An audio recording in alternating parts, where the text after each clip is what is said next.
Kalau ngomongin Korea, kebanyakan orang pasti mikirnya itu K-pop, drakor, atau Kim Jong Un. Ya sama-sama Korea kan? Tapi lebih jauh dari itu, ada industri film Korea yang dari dulu udah susah payah berjuang hingga sukses saat ini. Ya bisa kita bilang industri film Korea udah sukses sebenarnya, walaupun gak mendominasi Hollywood. Tapi secara standar film saat ini mereka itu udah tinggi ya. Dari Parasite contohnya. Film ini udah dikasih banyak pujian, mau itu dari kritikus, audiens, media. Banyak yang udah mengakui kalau Parasite itu absolute cinema. Dan dibuktikan ya pada tahun 2020, Parasite berhasil memenangkan banyak penghargaan Oscar. Dan salah satunya berhasil menjadi Best Picture tahun 2020. Lalu ada juga Squid Game, yang ya semua orang tahu lah gimana hype-nya series ini gitu. Bahkan Squid Game sampai memecahkan beberapa rekor streaming di Netflix. Sampai-sampai pada bikin orang juga rela main-mainan bocah lagi karena ya mereka nostalgia gitu dari series ini. Lalu yang jadi pertanyaan, gimana caranya film Korea bisa sukses secara global? Apa resep rahasianya? Oke, mari kita bahas secara santai di Sinemin. Ada apa dengan sinema?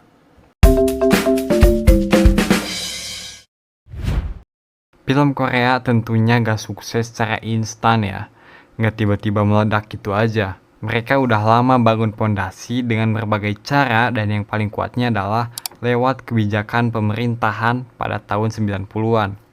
Jadi cerita singkatnya, pada tahun 1997, Presiden Korea saat itu, Kim Dae-jung, melihat potensi bahwa industri hiburan bisa menjadi mesin ekonomi baru bagi negara mereka, yang dimana pada saat itu sedang dalam krisis keuangan. Jadi pada dasarnya dia itu ngelihat sebuah laporan yang menunjukkan bahwa keuntungan dari film Jurassic Park setara dengan pendapatan Hyundai dari penjualan 1,5 juta mobil. Gila gak tuh? Nah, jadi pemerintah mengalokasikan dana besar untuk mendukung produksi film, drama, dan musik. Singkat ceritanya gitulah. Dengan aturannya yaitu ada slot wajib di bioskop yang harus menayangkan film-film lokal. Jadi film Korea itu punya tempatnya lah di negerinya sendiri. Dengan dukungan ini, akhirnya para sineas di Korea mulai nunjukin ide-ide gilanya, di mana sutradara dan penulis bisa lebih bebas bereksperimen dengan ide mereka. Hasilnya, lahir film-film unik kayak Old Boy misalnya, di mana film ini mengeksplorasi tema yang kelam dan kompleks. Lalu juga secara visual, koreografi, secara plot twist, di tahun segitu ini udah top tier banget bagi perfilman Korea, bahkan internasional. Jadi sebelum dunia itu mengenal Korean pop, justru Korean cinema udah menggila duluan men. Oke, berarti poin pertamanya itu secara sejarah dan pondasinya yang udah dibangun terlebih dahulu. Lalu aspek lainnya itu cerita yang relate dan universal. Selain Parasite dan Old Boy, film Korea lainnya kayak Train to Busan, Maisa Siger, The Host, A Taxi Driver, itu kan cerita utamanya ngebahas isu dan masalah di kehidupan kita.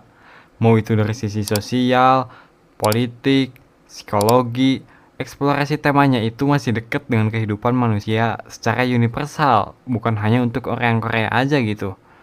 Contohnya ya tadi, Parasite misalnya. Film ini kan bercerita tentang kesenjangan sosial. Nah, kesenjangan sosial kan itu isu dan masalah global. Semua negara punya masalah ini. Lalu Bong Joon-ho mengemas masalah itu dengan cara yang fresh, penuh simbolisme, tapi juga tetap entertaining. Atau bisa dibilang masih dalam cakupan film, nggak belak-belakan banget gitu. Makanya film Korea itu bisa mudah viral, bisa sukses, karena salah satunya mereka berani ngangkat isu sensitif tentang keluarga, trauma, sejarah, dan cara mereka ngemas drama itu bisa gue katakan satu kata, emosional. Ya, lu lihat aja sekarang contohnya. Mood orang itu bisa lebih cepat berubah karena sebuah film. Salah satunya ya drama-drama Korea. Lalu aspek lainnya itu genre yang campur aduk tapi tetap mantep ya. Kalau film Indo beberapa tahun lalu kan kita fokusnya itu kalau gak ke kuntilanak ya pocong. Dan sekarang alhamdulillah sih secara genre film Indo itu udah mendingan ya. Nah, film Korea itu jago banget mainin genre campuran. Genre filmnya itu beragam, gak cuma fokus di satu genre aja.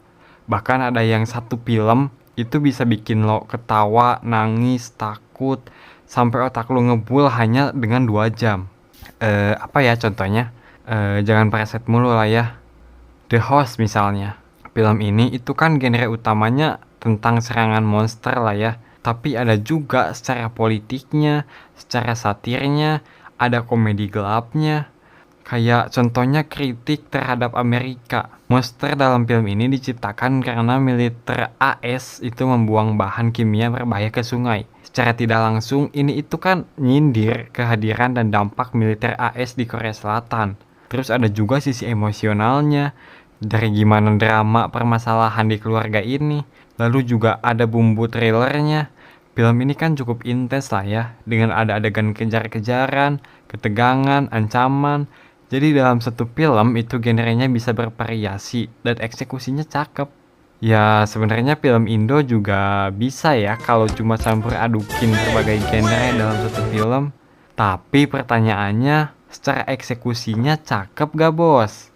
Ya dengan formula genre blending ini, bikin film Korea gak monoton. Dan itu salah satunya yang bikin penonton global betah nontonin film Korea. Mungkin yang terakhir itu distribusi dan media kali ya. Dulu film Korea mungkin susah ya buat masuk pasar global. Tapi sekarang dengan adanya Netflix dan platform streaming lainnya, itu sangat membantu dalam mencakup audiens secara global. Squid Game jadi bukti nyatanya. Tayang di Netflix yang nonton dari berbagai negara di seluruh dunia kan. Distribusi secara luas bikin orang dari Indonesia bahkan orang Samoa pun bisa nonton film Korea dengan gampangnya. Hayo lo, tahu gak negara Samoa? Ya, itulah ya the power of internet. Dan juga dari sisi secara media sangat berpengaruh.